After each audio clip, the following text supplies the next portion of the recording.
Sallie Ghost Tea's popping. Who's ready for it? This one's gonna be a long one because it's the last one. So, last we talked, Ray, Tony's friend, had came over and was being a skeptic, doing all the skeptic things, but then he went home, right? So I told you guys, let's wait until you see what happened when he went home. He gets home, he calls, and he's like, hey, so, are you still having ghostly things happen at your house? Because things have been happening here. And they're like, well, you know, now that we think about it, no, not really. And he said, well, things have been moving around my house and everything, so maybe Sallie's at my house.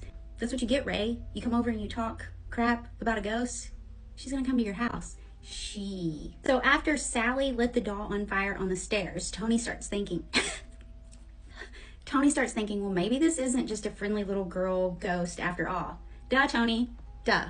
Deb, dead ass, thought that if Sallie did happen to catch anything on fire, because you know that was like her favorite thing to do, that she would put it out. Deb was like, well, if I didn't see it or no one else saw it, Sallie would put it out because she's just doing it for attention. Wake up, Deb. Then Tony starts dreaming about this ghost, this woman ghost, that snatches him out of the bed, drags him down the hall, and he will break free. But when he gets back in the bed, you know, he wakes up and he feels like weird or whatever, and he's telling his wife about it, and she's like, well, did this really happen? And he's like, I don't think so. And then he looks at his wrist. Yeah, it did. He has like burns and blisters all over his wrists. So Deb's like, this isn't Sallie, this is somebody else.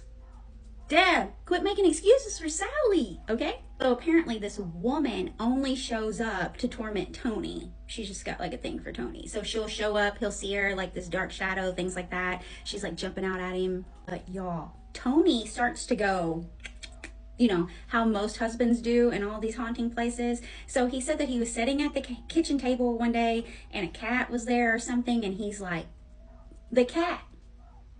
Then he said he thought about doing that to Deb as well, but he didn't tell Deb because he didn't want to scare her.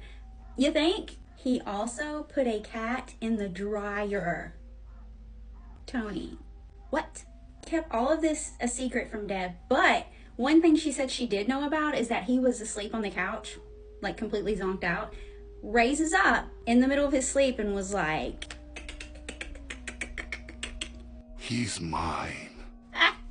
I messed my hair up doing that. Worth it. Then he just laid down and went back to sleep like it was nothing. All of the commotion starts making its way out into the world. Paranormal investigators find out about it. They start coming there and doing investigations. They still do investigations there now. And at some point, I don't know who it was exactly, but they did some, let's say, mnemonic, you know? It rhymes with mnemonic things in the basement. Drew the no-no star down there, and apparently the star's still down there, but not really because it looks like it's been burned. But I think they just like painted over it or something. Now you're probably asking me because I can look at a house and tell if it's haunted. So yeah, that place is haunted. Do I think there's a little ghost girl there? No, I don't. Do I think there's something there pretending to be a little ghost girl? Yeah. I also know there was like a lot of battles and things like that there back in the day before the house was even there. So there's probably a lot of residual things. I do see more than one ghost there, more than one like entity there, but I also see something horrible there.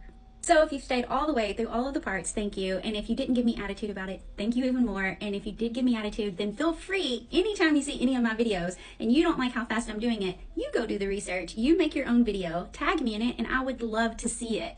I love to see content creators doing their thing. Oh, I hope you liked this story. Tell me what you want to hear next. I like telling fun things like this, so if you've got any stories from where you're at that's fun like this, let me know so that I can tell them in my fun way. Love you all. Thanks for listening. Like, comment, share, follow for more.